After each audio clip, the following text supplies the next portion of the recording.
Hey y'all, I'm back. Hey y'all, it's Dr. Shamanda. Welcome back to my channel where we talk about all things mental health, personal finance, and overall strategies to live your best life.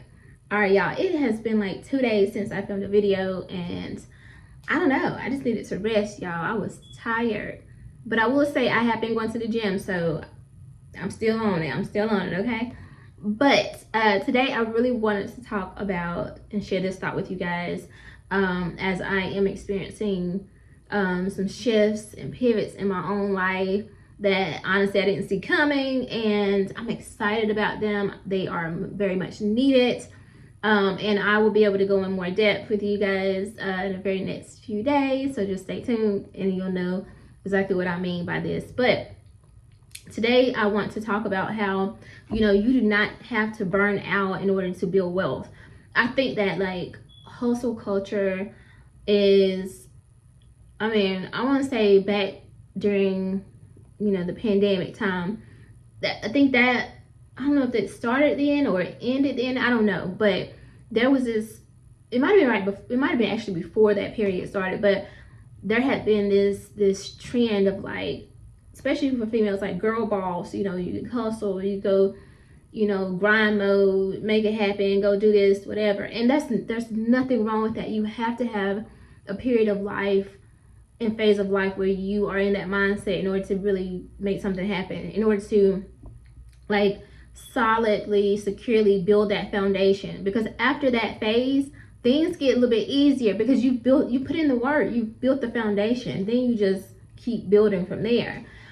But it is exhausting and it is not sustainable. It is not something that you can do or should do forever, for an extended period of time, right? And there's a way to do it where you are protecting yourself and you're staying healthy, right? And so today I really want to talk about, a few ways that,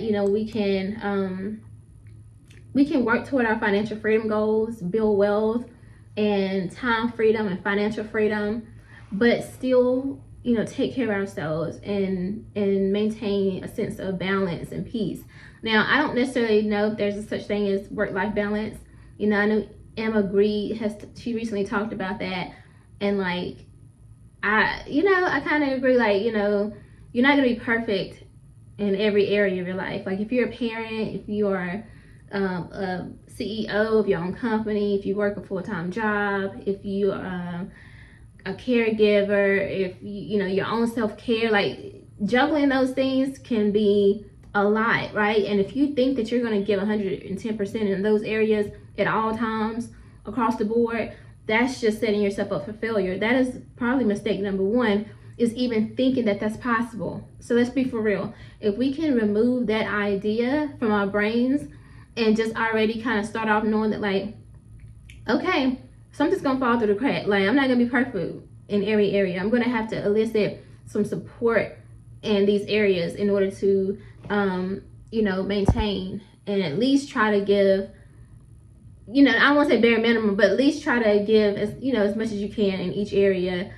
You're gonna need some support though, right? And so if we can just let go of that idea that, being the perfect parent or caregiver or employee or CEO or whatever, and at all times is attainable, then I think we're off to a good start. So the first thing I want us to talk about though is, it's important that we build in rest without feeling guilty. Like yesterday, like the last couple of days, for example, I just did a video about YouTube and monetizing, and that the best way, one of the best strategies is to be consistent and post every day. I just skipped 2 days of filming. So what I'm proud of though is that I didn't feel guilty about it. I don't feel guilty at all. I'm like, okay, actually I'm gonna let y'all catch up on the videos I've done these past couple weeks. Watch those, leave a comment, subscribe, all that good stuff, and then I'll be back soon. And honestly, I don't think that you want to be in people's faces all the time, every day. So you gotta give people the time to miss you. You know what I'm saying? Like, for real. But I'm talking about when you build your channel, you do need to be consistent. And if you can film every day, that's great. But if you can't and you have to miss a couple days, or you just feel like, I want to give them time to catch up on my content, that's totally okay. You don't have to feel guilty about that. I feel like there was a period of life before where I would have been like, oh my God, you failed this week. You know what I'm saying? And, you know, having to like work through those things is something that I've recognized, and I'm sharing with you guys because it'll creep up. And maybe yours isn't YouTube. Maybe yours is if you had to miss your kids' PTO meeting or something, or, you know, or maybe you couldn't go to every game of your kid, like your child's game every week, every day this school year, right? Or maybe you are a caregiver and you've had to ask another sibling to take your parents or whoever to the doctor, and because you couldn't do it, and you usually make all the visits, whatever. Like, or maybe you had to do a sick day this week, or just a mental health day this month for work. Like, it's okay to give yourself a break and to relax and rest, because and without feeling guilty. I feel like I gotta sneeze. Excuse me. That's my second time sneezing in the video. Anyway, it's okay, right? Because we're human and we need to rest. Our bodies are not created to go. We have to rest and rejuvenate and replenish. At the end of the day, you know, like, again, we're just human. Like, there are other people that can help us. And sometimes you are in a situation where you're the only person. I get it, because I was a single mom and still am for so many years with small kids, and so I didn't have anybody to help me, really. So for a lot of times, right? So I get it. But, you know, when my kids were sleeping, I'm trying to sleep. You know what I'm saying? Well, I'm like, hey, let's take a nap. Let's all take a nap right now.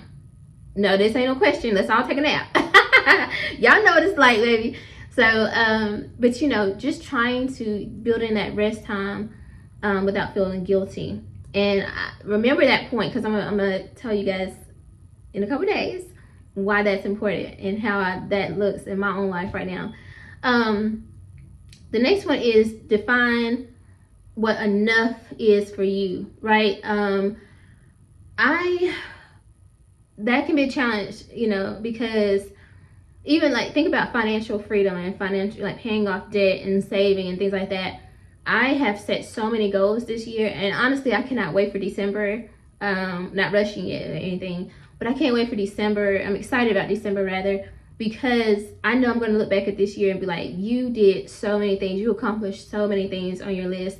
You did X, Y, and Z, right? But I've had to really take a look at some of my goals and be like, okay, I don't necessarily have to do all these things in 1 year. Some of these things can roll over to 2026, baby. Like, let's be for real, because I'm not about to sit here and be tired all the time. So I've already kind of put in my mind, like, okay, I may or may not hit every goal that's on my list, and that's okay, right? Because if, for example, you guys know, if you follow my debt payoff, savings goals, all that stuff, you know, I have over $6,000 in my freedom fund. My goal is to get to $12,000 by the end of the year. I had a goal to max out my Roth IRA. I've done that this year. I want to hit $50,000 invested this year. By the end of this month, God willing, I should be at $43,000. So if you see what I'm saying, like and then I have student loans coming in August, coming in hot in August. They're gonna start up. So there may be some things that I may or may not do, and they may need to roll over into next year. But I've paid off so much debt this year. I've obviously maxed out my Roth. I've been investing. I've been paying off debt, things like that. So if I don't hit something, that's fine. I have to already, now I'm like, okay, what's enough though? Like, what can I feel proud of? If by the end of this year I don't hit everything, what can I know and feel good with and say, okay, I'm okay with this, because you did a great job considering everything, right? Considering, and this is what I had to remind myself of, you just finished a dissertation. You just finished a whole PhD, like, in like a little bit over 3 years. But I did a whole dissertation in 9 months while working a full-time job, and this was just last year. So to be quite frank and honest, you know, now that I reflect on this, I'm like, I probably should have taken like a 6-month sabbatical or something, maybe, because that was a big thing. And I didn't stop at all. I didn't have any breaks. I just kept going. You finished up in December. January, I resigned a new job and started another one, and had with both of them at the same time in January, and been going ever since.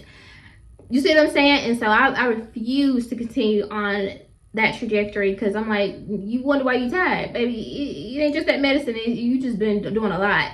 And again, I'm proud of the work that I've done. I'm proud of being, you know, someone who is motivated and driven, and I'm seeing the results of it, right? I'm looking at my accounts, and my PhD is done. I'm looking at the opportunities that I have.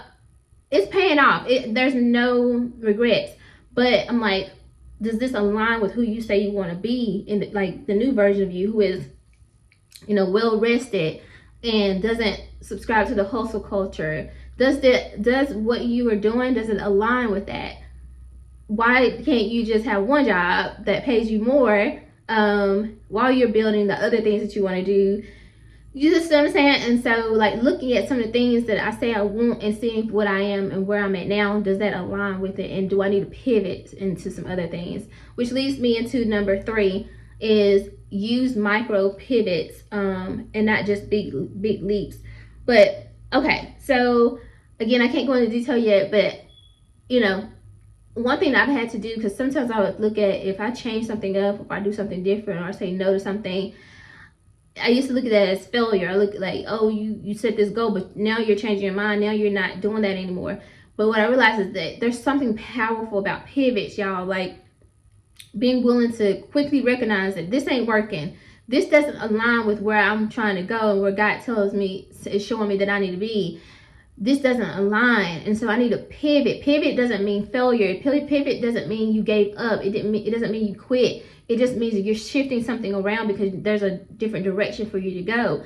And here's the thing: while you're in that situation, whatever it is, you're learning something. So it's never failure, because there's always, anytime you get lessons or you learn something that improves who you are and adds value to who you are, because now you have that experience, you can't ever look at that as failure. That is not wasted time, right? That is not wasted energy, because you learned something. Now you're even more valuable and more knowledgeable and more wise, right?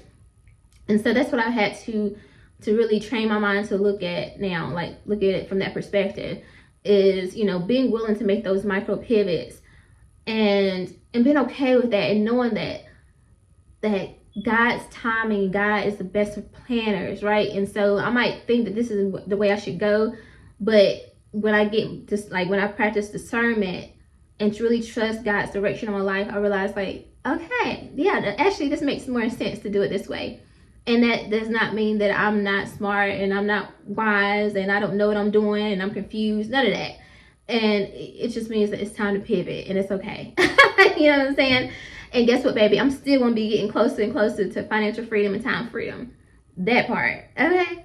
Anyway, I hope that helps, guys. Just being a little transparent with you about, you know, listen, we're giving up this whole idea that we got to grind, and be super tired and exhausted all the time in order to get to financial freedom and time freedom. Those days are over, baby. I am done with that. I don't know about you, but I'm done. I want things that align with me and who I am, and that reflect my value and what I offer the world, and that I can be excited to do what I'm doing, and all of those good things, right? And I'm getting closer to my goals at the same time. That feels good. That feels exciting for me. And so again, I do have some pivots coming up. I can't wait to share. So make sure you're watching every video that comes out within the next few days, because I'm telling y'all gonna be like, girl, what? I'm just being real, okay? Baby, ain't no shame in my game. Anyway, y'all, like this video, comment, subscribe, share this to someone else, and I'll see you guys in maybe tomorrow, hopefully tomorrow. All right, God willing. All right, guys, see you soon. Thanks.